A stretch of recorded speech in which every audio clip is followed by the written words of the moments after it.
স্বাগত জানাচ্ছি আন্তর্জাতিক সংবাদে। শুরুতেই সংবাদ শিরোনাম, পরে বিস্তারিত। এবার যুক্তরাষ্ট্রকে মোকাবেলায় যুদ্ধজাহাজ ও ড্রোন মোতায়েন ভেনেজুয়েলার। আরও জানিয়ে দেব, বিস্ফোরণ ঘটিয়ে বাদ উড়িয়ে দিল পাকিস্তান। সর্বশেষ জানিয়ে দেব, ইসরায়েলের সঙ্গে নতুন যুদ্ধের প্রস্তুতি নিচ্ছে ইরান। শুনছিলেন সংবাদ শিরোনাম, এবার বিস্তারিত।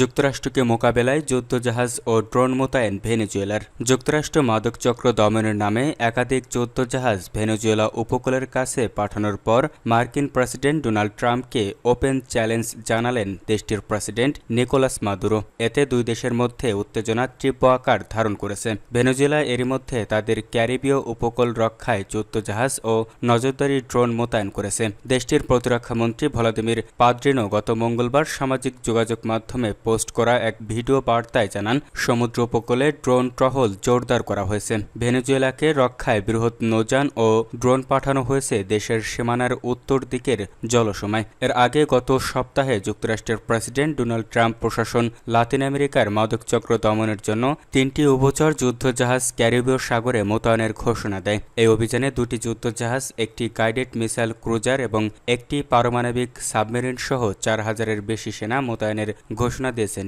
ট্রাম্প সম্প্রতি মাদক চোরাচালানের অভিযোগ এনে মাদুরোর বিরুদ্ধে গ্রেপ্তারি পরোয়ানা জারি করেছেন। তাকে ধরিয়ে দিতে পুরস্কার হিসেবে $25 মিলিয়ন ঘোষণা করা হলেও তা পরে বাড়িয়ে $50 মিলিয়ন করা হয়। একই সঙ্গে ভেনেজুয়েলার স্বরাষ্ট্রমন্ত্রী দিওসদাদো কাবেলোকে গ্রেপ্তারে $25 মিলিয়ন পুরস্কার ঘোষণা করেছে যুক্তরাষ্ট্র। তবে মাদুরো ট্রাম্পকে চ্যালেঞ্জ জানিয়ে এসব অভিযোগ উড়িয়ে দিয়েছেন। তিনি বলেন, ভেনেজুয়েলার মাদক উৎপাদনের কোনো সুযোগ নেই এবং যুক্তরাষ্ট্র পরিকল্পিতভাবে তার সরকারকে উৎখাতের ষড়যন্ত্র করছে। তিনি আরও অভিযোগ করেন, যুক্তরাষ্ট্র নিজেদের দেশে মাদক সংকট সমাধানে ব্যর্থ হয়ে ভেনেজুয়েলার উপর অন্যায়ভাবে দোষ চাপাচ্ছে।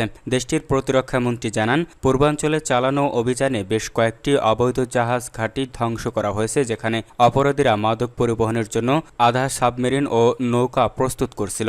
এদিকে জাতিসংঘে দেওয়া এক চিঠিতে যুক্তরাষ্ট্রের এই সামরিক তৎপরতাকে আঞ্চলিক শান্তি ও নিরাপত্তার জন্য গুরুতর হুমকি বলে অভিহিত করেছে ভেনেজুয়েলা। পাশাপাশি পারমাণবিক শক্তিচালিত সাবমেরিন মোতায়েনকে স্পষ্ট ভয়ভীতি প্রদর্শন হিসেবে উল্লেখ করেছে দেশটি। যে কোনো মূল্যে এই হুমকি প্রতিহত করার ঘোষণা দিয়েছেন ভেনেজুয়েলার প্রেসিডেন্ট মাদুরো। বিশ্লেষকরা বলছেন, সরাসরি মার্কিন আগ্রাসন বা হামলার আশঙ্কা কম হলেও এই সামরিক তৎপরতার মাধ্যমে ওয়াশিংটন মাদুরো সরকারের উপর রাজনৈতিক চাপ বাড়ানোর চেষ্টা করছে।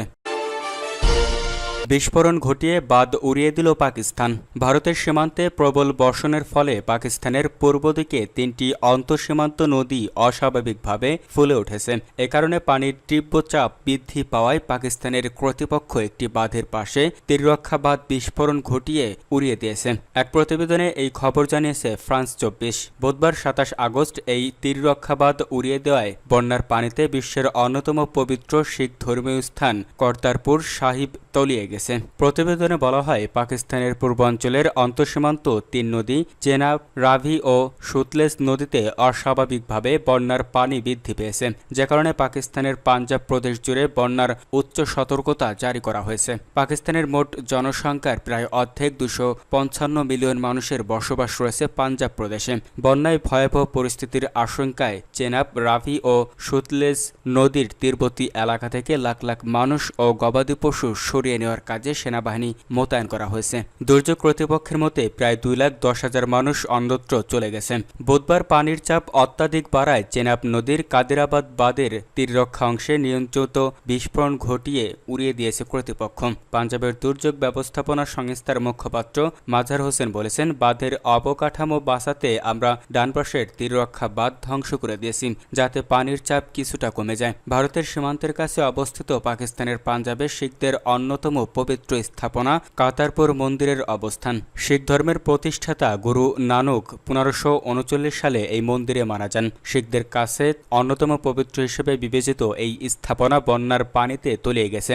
মন্দিরে আটকে পড়া প্রায় 100 মানুষকে উদ্ধারের জন্য সেখানে 5টি নৌকা মোতায়েন করা হয়েছে। পাকিস্তান কর্তৃপক্ষ বলেছে, ভারতের দিক থেকে উজানের বাঁধগুলোর পানি ছেড়ে দেওয়ায় পানি প্রবাহ ব্যাপক বৃদ্ধি পেয়েছে। পাকিস্তানের পররাষ্ট্র মন্ত্রণালয় বলেছে, ভারত বাঁধ তাদের জলকপাট খোলার আগে কূটনৈতিক চ্যালেঞ্জের মাধ্যমে অগ্রিম নোটিশ দিয়েছিল। তবে ভারতীয় কর্মকর্তারা এই বিষয়ে কোনো মন্তব্য করেনি। জরুরি সতর্কতা জারি করে চেনাব, রাভি ও সুতলেজ নদীর তীরবর্তী মানুষদের অবিলম্বে নিরাপদ স্থানে সরে যাওয়ার আহ্বান জানিয়েছে পাকিস্তানের দুর্যোগ ব্যবস্থাপনা কর্তৃপক্ষ। পাঞ্জাবের প্রাদেশিক দুর্যোগ ব্যবস্থাপনা সংস্থার প্রধান ইরফান আলী বলেন, আমি জনগণকে রাভি নদীর তীর ত্যাগ করার জন্য আহ্বান জানিয়েছি, কারণ 1988 সালের বন্যার পর এবার পানির প্রবাহ সবচেয়ে বেশি। তিনি আরও বলেন, বন্যার পানি ঢল আজ বুধবার রাত ও আগামীকাল বৃহস্পতিবার সকালে লাহোর দিকে প্রবাহিত হওয়ার আশঙ্কা রয়েছে। চলতি বর্ষায় পাকিস্তান ভয়াবহভাবে ক্ষতিগ্রস্ত হয়েছে। দেশটিতে গত জুন মাস থেকে শুরু হওয়া টানা বর্ষণে ভূমিধস ও বন্যায় ইতিমধ্যে 800 জনের বেশি মানুষের মৃত্যু হয়েছে। ইসরায়েলের সঙ্গে নতুন যুদ্ধের প্রস্তুতি নিচ্ছে ইরান। ইসরায়েলের সঙ্গে যে কোনো সময় নতুন আরেকটি সংঘাত শুরু হতে পারে। সম্ভাব্য সেই যুদ্ধের জন্য তেহরান প্রস্তুত হচ্ছে বলে মন্তব্য করেছেন দেশটির পররাষ্ট্রমন্ত্রী আব্বাস আরাগচি।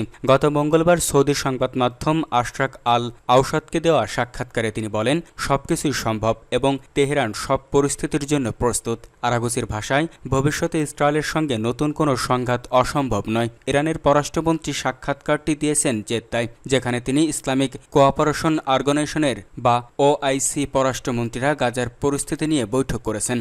তিনি দাবি করেন, জুন মাসে 12 দিনের যুদ্ধে ইসরায়েল ইরানকে নিয়ে তাদের কোনো লক্ষ্য অর্জন করতে পারেনি। আরাগচি বলেন, আমরা শেষ মুহূর্ত পর্যন্ত ইসরায়েলের উপর ক্ষেপণাস্ত্র হামলা চালিয়েছি। তারা ভাবছিল 48 ঘন্টার মধ্যে আমাদের থামানো সম্ভব। তিনি আরও বলেন, 12 দিন পর ইসরায়েল সত্যহীনভাবে যুদ্ধ স্থগিতের প্রস্তাব দিয়েছিল। যেহেতু তাদের প্রস্তাব সত্যহীন ছিল, আমরা তা গ্রহণ করেছি। আরাগচি বলেন, শত্রুরা কেবল কূটনীতি বা সংলাপের মাধ্যমে নয়, ক্ষেপণাস্ত্রের মাধ্যমে আমাদের লক্ষ্যবস্তু করতে চেয়েছিল। যারা ইসরায়েলের সঙ্গে লড়াই করে তাদের শক্তিশালী হতে হবে। তিনি সতর্ক করেছেন, কোনো দেশ ইসরায়েলকে ছাড় দিতে পারবে না। তিনি দাবি করেছেন, ইসরায়েল মধ্যপ্রাচ্যকে তেল সংক্রান্ত যুদ্ধে টানতে চেয়েছিল, কারণ আইডিএফ ইরানের তেল স্থাপনাগুলোতে হামলা চালিয়েছিল অপারেশন রাইজিং লায়নের সময়। আরাগচি বলেন, আমরা চেষ্টা করেছি যুদ্ধ গালফ অঞ্চলে ছড়াতে না দেওয়ার জন্য। গালফের সীমান্তবর্তী দেশগুলোকে ইসরায়েলের নীতির দিকে নজর দিতে হবে, ইরানের দিকে নয়। তিনি উল্লেখ করেন, এসব দেশের মধ্যে আব্রাহাম চুক্তি স্বাক্ষরকারী সংযুক্ত আরব আমিরাত ও বাহরাইন, এছাড়া ওমান ও কাতারও রয়েছে। যুদ্ধের শেষ পর্যায়ে ইরান কাতারের আল উদেইদ এয়ারবেসকে লক্ষ্য করেছিল। আরাগচি এসব দেশের প্রতি আহ্বান জানিয়ে বলেছেন, যারা ইসরায়েলের সঙ্গে সম্পর্ক বজায় রেখেছে তারা তা ছিন্ন করুক এবং বাণিজ্য বন্ধ করুক। তিনি এটিকে গাজার জন্য প্রায়োগিক পদক্ষেপ হিসেবে উল্লেখ করেছেন। তিনি বলেন, গাজার বাসিন্দারা আমাদের বিবৃতি বা সিদ্ধান্তের চেয়ে বেশি প্রয়োজন কার্যকর সহায়তা। তাদের প্রথমে খাদ্য, পানি এবং ঔষধ দরকার, তারপর শান্তি, ন্যায় ও অবরোধের অবসান আসবে।